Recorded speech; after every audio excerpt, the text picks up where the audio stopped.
ya hapa na pale katika nyanja tofauti tofauti. Lakini kabla hatujaanza na matukio ya hapa na pale, kumbuka kwamba sijui kama umetazama ile filamu ama video ambayo ilikuwa imetengezwa na huyu ambaye ni mchekeshaji ambaye ni Eric Omondi. Alikuwa ametengeza pale kwamba Wakenya wakiwa pale kuzimuni. Anyway, mtazamaji na msikilizaji, karibu ni kujuze baadhi ya yale ambayo yamepewa kipaumbele katika taarifa za siku ya leo. Ni kwamba hiyo jana tume ya kuratibu mipaka pamoja na kuandaa uchaguzi IEBC nchini Kenya ilitoa ripoti yake ya baada ya uchaguzi, ambapo ilizungumzia mambo mengi zaidi, miongoni mwao changamoto ambazo IEBC ilipokea wakati ambapo ilikuwa inaandaa uchaguzi wa Agosti 9, na vile vile baadhi ya mikakati ambayo ilichukuliwa kuhakikisha kwamba changamoto zile zinakabiliwa. Kumbuka kwamba hili swala ama ile ripoti ilitokea wakati ambapo makamishna wawili wa IEBC Abdi Gulie pamoja na Boya Molo na mwenyekiti Wafula Chebukati wanaenda retirement hii leo na kuacha IEBC bila kamishna yeyote. Katika mazungumzo yake, Wafula Chebukati alisema kwamba hajutii chochote ambacho alifanya pale IEBC kwa miaka 6 ambayo amehudumu kama mwenyekiti, na kwamba alifanya kazi yake kwa kulingana na sheria. Nasema hata ingawa kulikuwa na kasoro zile zilirekebishwa na anashabikia utendakazi wake. Ni swala ambalo liliungwa mkono na baadhi ya viongozi ambao walifika pale, miongoni mwao wakizungumza kuhusiana na masuala tofauti ambayo yalishughulikiwa vizuri zaidi na IEBC. Kumbuka kwamba Jaji Mkuu Martha Koome alikuwa pale, mwanasheria mkuu JB Muturi alikuwa pale, DPP Nurdin Haji alikuwa pale, kulikuwa na maspika wa bunge ama mabunge yote mawili, bunge la kitaifa pamoja na seneti, ambao walihudhuria pale. Ila swala moja ambalo lijitokeza pale ni kwamba kuna ukabila, na ukabila ni changamoto sana kwa IEBC hasa katika kuandaa uchaguzi. Na tukiachana swala hilo, ni kwamba waziri wa elimu Ezekiel Machogu hiyo jana alitoa taarifa kuhusiana na kujiunga kwa wanafunzi wa kidato cha kwanza shuleni. Kulingana na taarifa kutoka kwa waziri, wanafunzi wanatarajiwa kuanza kuingia shuleni kuanzia tarehe 6 Februari mpaka tarehe 13 Februari. Kumbuka kwamba wanafunzi wameteuliwa katika shule tofauti na hamna mwanafunzi ambaye hajapata nafasi, ila kuna wale ambao wamekuwa wakizungumza kuhusiana na maneno ya karo.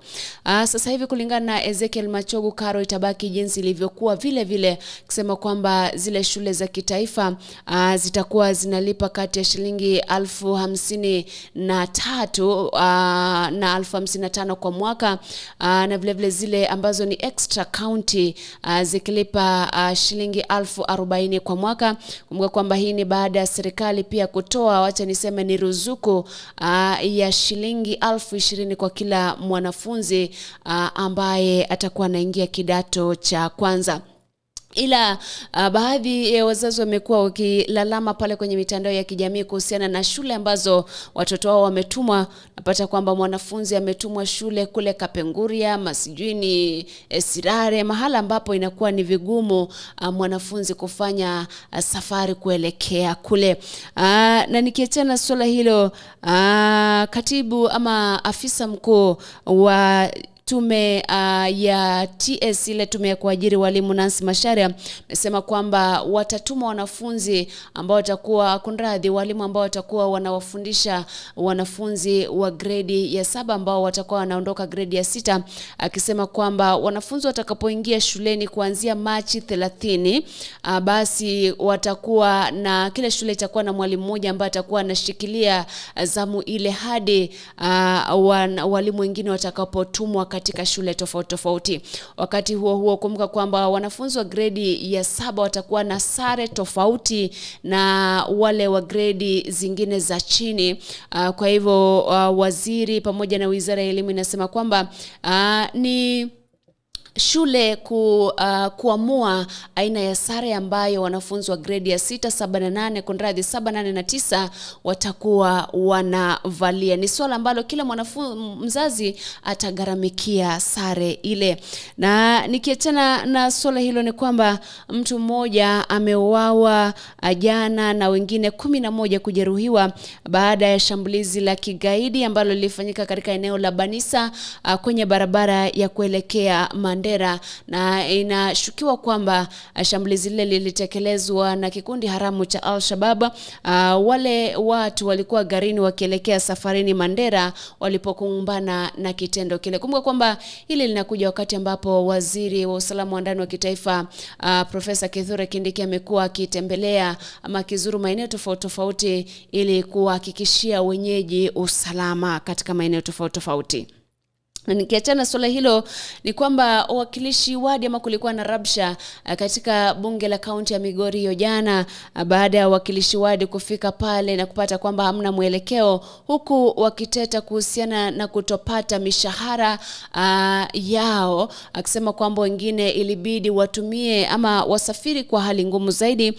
Wengi pia wakiteta kuhusiana na kutopata zile fedha za ustawishaji maeneo ya wadi, wakisema kwamba baadhi ya wazazi wameanza kulalamika na kuuliza kuhusiana na fedha za basari ambazo zinadhamiriwa kuwasaidia wanafunzi ambao wanarejea shuleni kuanzia juma lijalo. Wanasema kwamba wanajaribu sana kuzungumza na usimamizi wa kaunti ile ili kuhakikisha kwamba mambo yote yatasuluhishwa kwa urahisi.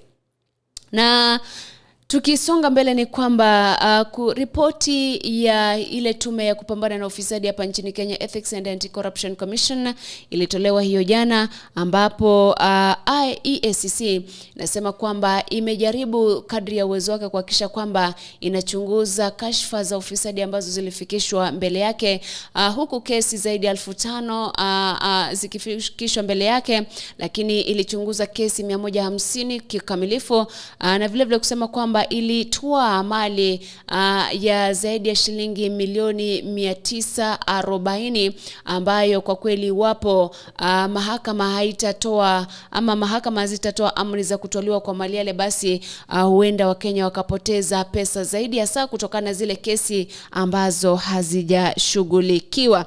Na kuachana swala hilo, kumbuka kwamba wale watoto wawili ambao waliuawa na baba yao kule Kiobegi, sehemu ya Bobasi, walizikwa hiyo jana. Ni hafla ambayo ilikuwa ya majonzi zaidi katika eneo lile. Na vile vile kuachana swala hilo, kutoka kule sehemu za Nyamaya, West Mugirango, Nyamira County, kuna mwana dada mmoja ambaye alijifungua mtoto, kisha inatuhumiwa kwamba alimuua akamzika ndani ya nyasi ya ng'ombe. Ni swala ambalo wakazi wa eneo lile wamejitokeza kukashifu sana kitendo kile, na kuwataka akina dada, iwapo umejifungua mtoto, iwapo huwezi kulea, basi mpeane for adoption.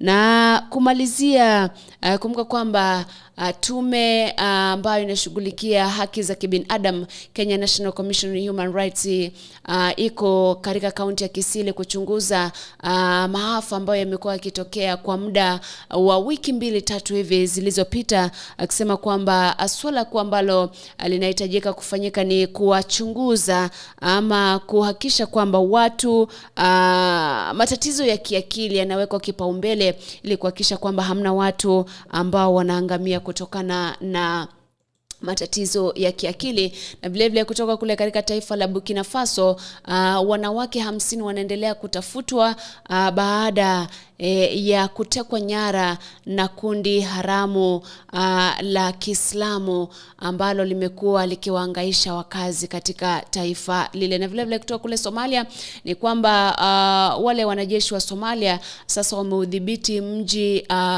muhimu kabisa ambao ulikuwa ni muhimu katika kundi haramu la Al-Shabaab. Ni baadhi ya yale ambayo nilikuwa nimekuandalia.